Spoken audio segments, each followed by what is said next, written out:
अस्सलाम वालेकुम डॉक्टर। जी, वालेकुम सलाम। अब अपना इंट्रोडक्शन देंगे, अपना नाम, एजुकेशन और आपका एक्सपीरियंस क्या है? जी, my name is Dr. Aisha Akram and I have done my medical from Punjab Government Medical College, and afterwards I have done my post graduation in dermatology from Sheikh Zayed Hospital, Lahore, and I have total experience of around 5 years in dermatology. So what kind of treatments you offer?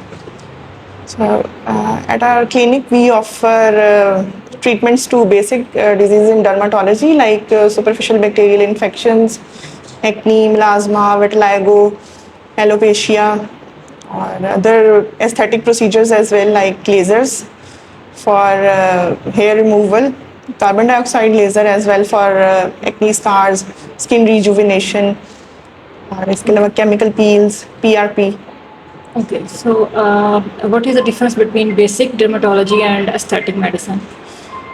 Basic dermatology में तो सारी जो dermatology की diseases है ना, which includes hair, nails and skin diseases as well as infections. जो aesthetic procedures हैं वो पेशेंट चाहते हैं अपनी अपीयरेंस को बेटर करने के लिए या कॉस्मेटिक पर्पस के लिए, ठीक है। जैसे आप कह लें अगर रिंकल्स हैं फेस पे उसके लिए बोटॉक्स चाहते हैं तो वो एक कॉस्मेटिक प्रोसीजर है। वो बेसिक उसमें या बेसिक या कोई आपकी डिजीज या इन्फेक्शन नहीं है जिसको पेशेंट ट्रीट करवाना चाहता है, ठीक है। बोटॉक्स का जैसे आपने बताया, इसमें कोई इसके मेडिकल बेनिफिट्स भी हैं बोटॉक्स के? जी, ये मेडिकल रीजंस के लिए भी किया जाता है, जैसे माइग्रेन के लिए करते हैं बोटॉक्स। इसके अलावा जो एक्सेसिव स्वेटिंग का इशू होता है पेशेंट्स को, हाइपर हाइड्रोसिस उसको कहते हैं मेडिकल की टर्म में, उसके लिए करते हैं। कुछ इन्फेक्शंस के बाद पेन रहती है परसिस्टेंट, तो मेडिकेशन से रिलीव नहीं हो रही होती, तो उसमें भी आप बोटॉक्स ले सकते हैं। Okay. तो एक्नी हमारे रीजन में काफ़ी कॉमन है, उसके लिए कौन सी ट्रीटमेंट्स आप लोग प्रोवाइड करते हैं? इसके लिए बेसिकली जो है टॉपिकल ट्रीटमेंट्स देते हैं। टॉपिकल से मुराद है क्रीम्स एंड लोशंस अप्लाई करने के लिए देते हैं। इसके अलावा ओरल मेडिकेशन देते हैं, ओरल एंटीबायोटिक्स। जिन लोगों को सिवियर एक्नी का इशू हो या आप कह लें जिसमें नोड्यूल्स, जिसको आम जुबान में गिल्टियाँ कहते हैं, वो बनती हों, बहुत ज़्यादा पस वाले मोटे मोटे दाने हों, उसमें फिर कुछ ड्रग्स यूज़ करते हैं लेकिन वो मॉनिटरिंग के साथ, जैसे रेटिनॉइड्स। ये केमिकल पील्स हैं और बोटॉक्स है, ये सारे प्रोसीजर, इनका कोई साइड इफेक्ट भी है लॉन्ग टर्म में? नहीं, साइड इफेक्ट तो नहीं है। बेसिकली इसमें जो मेन चीज़ है वो ये है कि ट्रेनर या आपका जो स्पेशलिस्ट है ही और she should be trained well, ठीक है। दूसरा जो भी प्रोसीजर्स होते हैं वो अकॉर्डिंग टू स्किन पेशेंट ही दिए जाते हैं, स्किन सेंसिटिविटी को देखकर, पेशेंट की एज और बाकी सारे फैक्टर्स को जहन में रख के। ओके, इसके लिए कोई टेस्ट्स भी पहले किए जाते हैं इन सारे प्रोसीजर्स के लिए? स्पेशली लेज़र अगर कोई करवाना चाह रहा है उसके कोई मेडिकल टेस्ट होंगे? लेज़र जैसे अगर फीमेल्स में हो उसमें हम कॉज तो रूल आउट करेंगे कि एक्सेसिव फेशियल हेयर है या एक्सेसिव बॉडी हेयर है तो क्यों है। उसमें फिर हम टेस्ट लिख के देते हैं फीमेल्स को, खासतौर पे हार्मोन्स के टेस्ट होते हैं, कोई अल्ट्रासाउंड, जैसे अगर पॉलीसिस्टिक ओवेरियन सिंड्रोम बड़ा कॉमन है, उसमें भी एक्सेसिव फेशियल हेयर हो जाते हैं, तो कॉज को भी रूल आउट करना ज़रूरी है। ओके।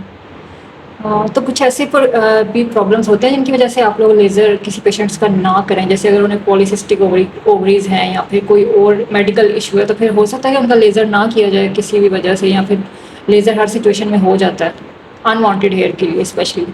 लेज़र कर सकते हैं, उसमें सिर्फ ये है कि प्रेगनेंसी में अवॉइड करते हैं। प्रेगनेंसी में भी कोई लिटरेचर तो नहीं है, लेकिन थोड़ा सा अवॉइड करते हैं कि एकदम पेशेंट को हीट लगे या तो उसके लिए कोई ट्रॉमेटिक एक्सपीरियंस ना हो ड्यूरिंग प्रेगनेंसी, तो उसमें अवॉइड करते हैं। अनइवन स्किन के लिए कौन सा प्रोसीजर अडॉप्ट किया जाता है?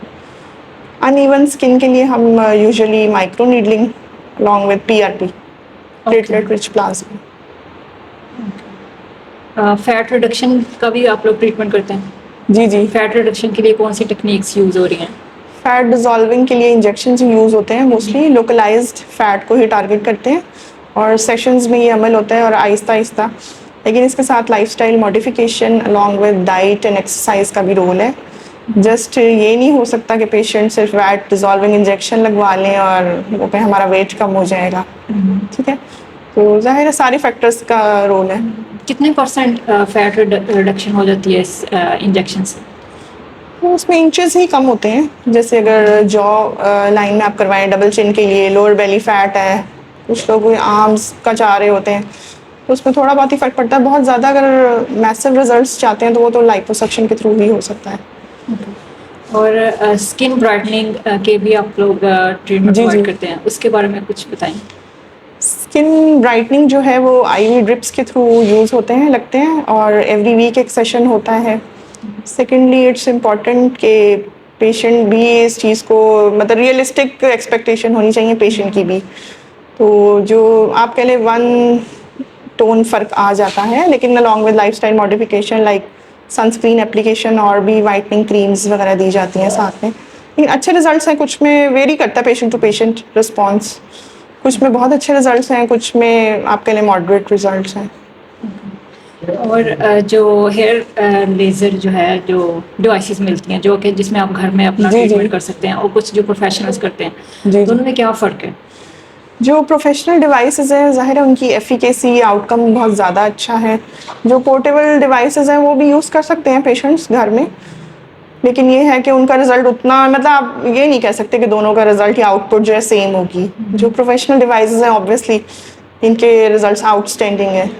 और जो पोर्टेबल होते हैं उनके अंदर उन्होंने स्पेसिफिक कहा होता है कि इतनी लिमिट के आप लेज़र का कर सकते हैं, इतनी लिमिट के बाद वो पता नहीं उनके जो लाइट सी निकलती है वो ख़त्म हो जी, जाती जी, है। वो बेसिकली आईपीएल होती है, उसमें इंटेंस पल्स अच्छा। लाइट जो पोर्टेबल है।